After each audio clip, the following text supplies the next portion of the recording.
Morning everybody, it's Claire here from Sewing by Claire, and today I want to do a little introduction on a new series that I wanted to share with you all, and it's about how to make your sewing better and how to learn some of those techniques that you might have heard about but not quite sure what they are or how you can use them in your sewing.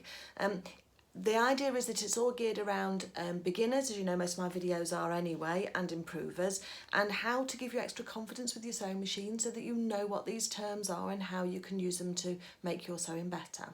So a while ago I put together a series of sample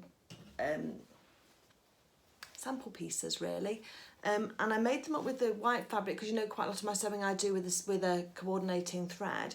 And I made them up with a contrast thread so that people could see them, and I've used them when I've been teaching people to sew in person, and they're really useful as a quick reference guide. So what I'm going to hope that you're going to do is you're going to have a watch of the video when I do each one, and I'll do I'm going to call them skill builders, and when I release get my words right, rushing, head going 10 times to the dozen. So what I'm going to do is I'm going to suggest that you actually make up these samples with me. So watch the video through first for each one, and then actually build up your own sample box by having a go. So they're just going to use scrap fabric. I mean, I've just used some plain white curtain lining here just to do these. But then to label each one as I've done here. This one's a French seam that I've put on together here and used a contrast thread so you can see what we've done.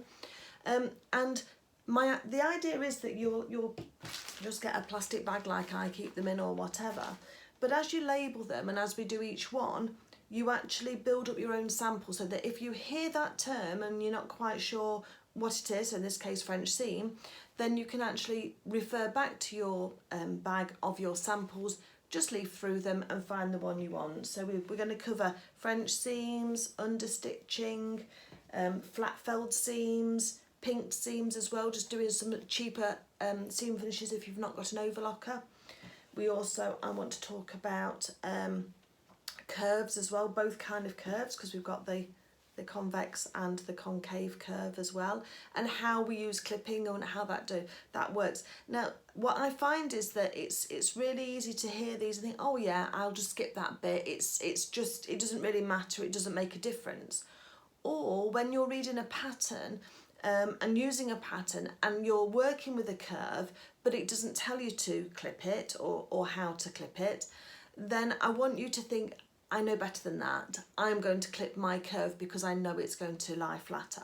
So it's kind of like a bit of it's just a toolbox really. I'm calling them skill builders as I said, but it's just a bit of a toolbox really, just to help you build together that knowledge, to get your hands on it so you understand it as well, and so that you can see the difference, and I'll help you do that, and together we'll learn how to make the most of our sewing machine and how we can make our sewing better, whatever your project is, whether it's dressmaking, home decor, lunar lapping, anything that you're doing, you'll be able to apply those skills. So that's a quick introduction, and hopefully over the coming weeks and months we can build that knowledge base up for you, and before we know it you'll be doing these things automatically. You won't even think about it. So happy stitching everybody, have a great day, and I will be uploading these videos as and when I can.